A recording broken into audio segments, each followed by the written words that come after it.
Hi! In front of me is Nokia C32 and today I would like to show you how you can block app notifications.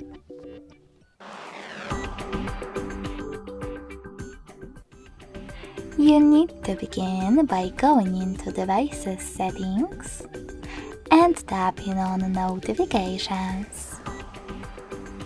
Following that, select App Settings, click on Most Recent, and tap on the best option for you.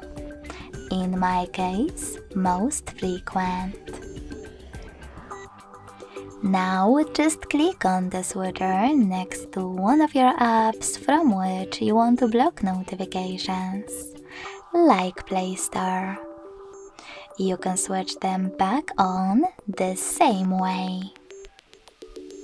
If you wish to, you can also just click on one of your apps located on the left and manage all notifications from here.